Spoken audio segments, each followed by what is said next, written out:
আমার আজকের সান্ধ্য অধিবেশনে আপনাদের স্বাগত। বাঙালি এত বঙ্গ বঙ্গ দেশ তবু রঙ্গে ভরা বলেছিলেন কবি, এত ভঙ্গ বঙ্গ দেশ তবু রঙ্গে ভরা। রঙ্গ আর রাখা যাচ্ছে না।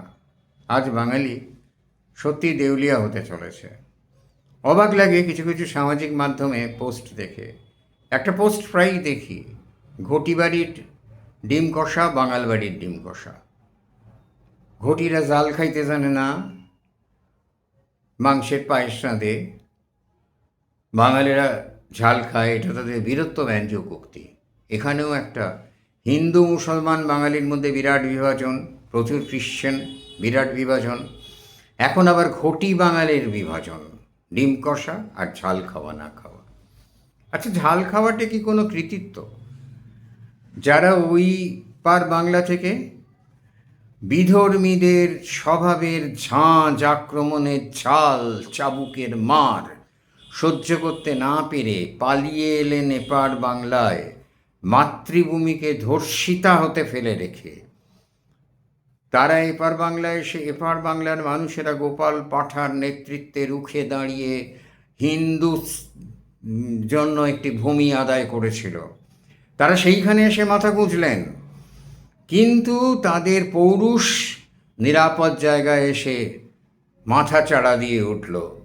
তারা দেখলেন এদেশের রাঢ়বঙ্গীয়রা রীতিমতো শান্ত এবং নির্বিরোধী।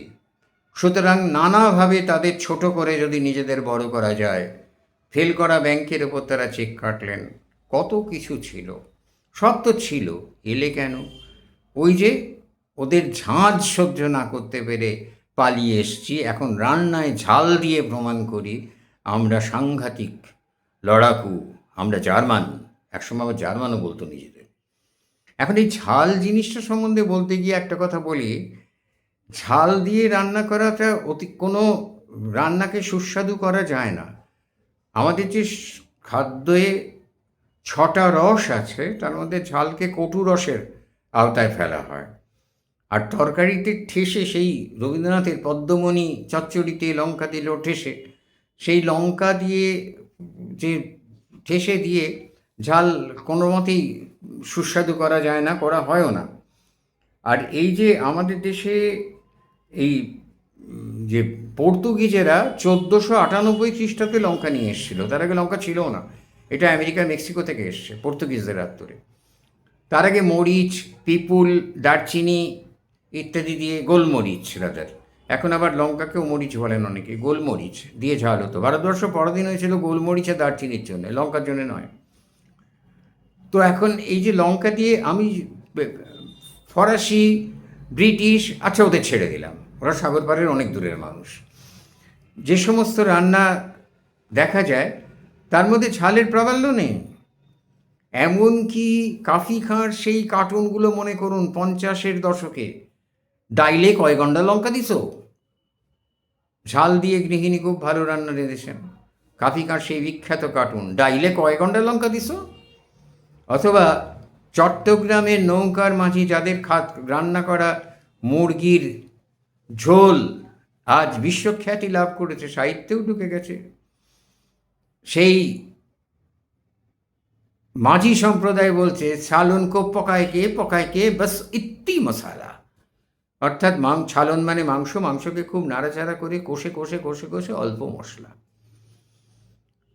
ঝালকে কোনো মতেই বিরাট একটা বিষয় বলে ধরে নেওয়া যাচ্ছে না। এই সমস্ত অন্যে পড়ে কথা। মোগলাই যে রান্না, বাংলাদেশি যে মুসলমানেরা নিজেদের খানদানি মুসলমান বলেন এবং ভাইয়ের পাজামা দাদার পাঞ্জাবি পরেন, সেই মুসলমানেরা খানদানি মুসলমানদের পারসিক, মোগল, আফগান রান্নায় কিন্তু ঝাল দেওয়া হয় না। বাদশাদের সুস্বাদু রান্নার বিষয় ছিল যে রান্না সুস্বাদু হবে, গ্রহণীয় হবে, খেতে অস্বস্তি হবে না, সুগন্ধি হবে। ঝালের অনেকগুলো দিক আছে, একটা সামাজিক দিক আছে ঝাল দেওয়ার। সামাজিক দিকটা কি না, যে দেশে যেরকম প্রকৃতি, ভৌগোলিক প্রকৃতি বা যা পাওয়া যায় তার উপরে রান্না করা হয়। আমাদের পূর্ব বাংলায় এখন যারা নিজেদের আমরা বাঙাল ঝাল খাই বলে নিজেদের ভীষণ গর্ব করেন। আমি দায়িত্ব নিয়ে বলছি 90% মানুষ বাঙাল শব্দের অর্থ জানেন না। বাঙাল শব্দটা কোত্থেকে গজিয়েছে তাও জানেন না, ব্যুৎপত্তি জানেন না। তো এই যে তারা যে ঝালের গর্ব করেন, সেখানে কিছুটা তাদের নদী নালা বেষ্টিত দেশ ছিল, প্রচুর জল। ওরা একটা স্যাঁতসেঁতে আবহাওয়ার মধ্যে তাদের ঝাল খেতেই ভালো লাগবে। আমাদের আদিবাসীরা যেমন লঙ্কা পোড়া দিয়ে ভাত খেতে, আমানি পান্তা খেতে এরা অভ্যস্ত, তাদের ঝাল খেতে ভালো লাগবে, এটা ভৌগোলিক ব্যাপার। কিন্তু ঝাল নিয়ে এত বাড়াবাড়ি করার কিছু নেই যে ঘটিরা ঝাল খাইতে যায় না, এইটা বলার কোনো কারণ দেখি না। আর এই যে ঝালের যে বিষয়টা হচ্ছে, দ্বিতীয়ত হচ্ছে যে অনেক পরিবারে সংখ্যা অনেক হতো, অনেক 14-15টা ছেলে মেয়ে ইত্যাদি প্রভৃতি নিয়ে অল্প তরকারিতে তাদের তৃপ্তি করে খাইয়ে দেওয়ার একটাই রাস্তা ছিল তরকারিতে প্রচুর ঝাল দেওয়া। ফলে তারা ওই ঝালের চোটেই হুশাস করতে করতে খেয়ে নেবে, স্বাদ নিয়ে অত মাথা কামাবে না। ব্যঞ্জন 6টি রসের উপযুক্ত ব্যঞ্জনায় তৈরি, ব্যঞ্জন 6টি রসের উপযুক্ত ব্যঞ্জনায় তৈরি, সেই ব্যঞ্জনা নেই। আবার দেখুন কাজললতার পিঠেগুলো তো মিষ্ট, সেগুলো নিয়েও কিন্তু ময়মনসিংহ গীতিকায় আমরা বিস্তৃত আলোচনা পাই।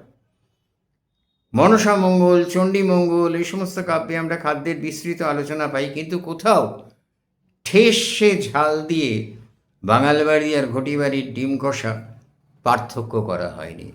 এরা ঘটি শব্দটার উৎপত্তিও জানেন না, বাঙাল শব্দটার উৎপত্তিও জানেন না। আর এই যে ঝাল, এই যে মানুষকে ছোট করার একটা প্রবণতা, কিসে করবেন? তারা তো ওপার থেকে এপারে এলেন হৃত সর্বস্ব হয়ে। যারা সম্পদ নিয়েও এসছেন, অনেকে যারা সম্পদ নিয়েও এসছেন, তারা এসছেন অপমানিত হয়ে, তারা নিজেদের পিঠ বাঁচাতে পারেননি।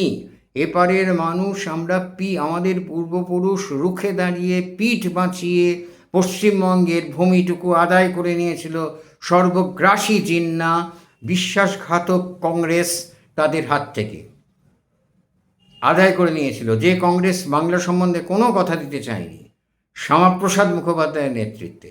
তারা পারেননি সেটা। তাহলে সেটাকে, এবং একটা বামাচারী দল তারা দেখলো এইটা সুবর্ণ সুযোগ, তাহলে ওপার বাংলা থেকে চলে আসা মানুষগুলোকে যদি এপার বাংলার মানুষ এবং শাসন ব্যবস্থার প্রতি খেপিয়ে দেওয়া যায়, যদি বলানো যায় ইয়ে আজাদি ছুটা হ্যায় ভুলো মত, আর এপার বাংলার সংখ্যালঘু মুসলিমদের যদি তার সঙ্গে যুক্ত করা যায়, আমরা একটা স্থায়ী ভোট ব্যাংক পেয়ে যাব এবং ভবিষ্যতে আমরা বিরাটভাবে রাজত্ব করতে পারব। করেছেনও তাই। চিরকাল ফাঁকি দিয়ে কোনো মানুষকে বোকা বানানো যায় না, তাই শেষ হতে পারেননি। এই হলো ঝালের ইতিহাস। ঝাল জিনিসটা খেতে ভালো, আমিও ভালোবাসি, কিন্তু খাঁটি খানদানি রান্নায় কেউ লঙ্কা টিপে পোলাও খায় না, পরমান্নের মতনই খায়। আর মিষ্টান্ন শিল্প, এই দেশের মিষ্টান্ন শিল্প তো বিশ্ববিখ্যাত। নবীন ময়রা সারা পৃথিবীতে বিশ্ববিখ্যাত করে গেছেন এদের দেশের মিষ্টান্ন শিল্পীকে। মিষ্টত্ব তো কোনো অপরাধ না। হ্যাঁ, চিনি খুব দামি জিনিস, লঙ্কা থেকে অনেক দামি। 10 টাকায় যতটা লঙ্কা পাওয়া যায় ততটা চিনি পাওয়া যায় না। তাই বলে চিনি ঢেলে অতিরিক্ত রসের অতিরিক্ত ব্যবহার, নালম ইতি বিস্তারেণ, সে শিল্পরসের নটরসই হোক আর খাদ্যরসের ছটরসই হোক, অতি বিস্তার রসের গুণ নষ্ট করে। সুতরাং রস কখনো অতিরিক্ত বিস্তার করতে নেই। বিন্দুতে সিন্ধু দর্শন। ঝাল কটু রসাত্মক, তাকে উপযুক্ত ব্যবহার করে রান্নাকে সুস্বাদু করুন। আর ফেল করা ব্যাংকের ওপরে চেক কেটে অপরকে ছোট করা, অবমাননা করার প্রবণতাটা ছাড়ুন। আর বিভাজন করবেন না। বাঙালি প্রচুর দ্বিধা বিভক্ত। এরপরে আমাদের মোহনবাগান, ইস্টবেঙ্গল বলে কোনো ভূখণ্ড সারা পৃথিবীতে এক্সিস্ট করে না। পূর্ববঙ্গ বলে কোনো ভূখণ্ড নেই। যাই হোক, আজকের আলোচনা এখানেই শেষ। যাদের ভালো লাগলো ইতিবাচক মন্তব্য যদি ইচ্ছে করে করবেন। মন্তব্য করায় অনেকের আলস্য থাকে, আমি জোর করি না। আর যাদের ভালো লাগবে না নেতিবাচক মন্তব্য করবেন। তবে সব কিছুর মধ্যে একটা অলিখিত সীমারেখা থাকে। আমরা সবাই চাইব সেটা যেন অতিক্রম না করি। অশালীন শব্দ ব্যবহার কাম্য নয়। নমস্কার।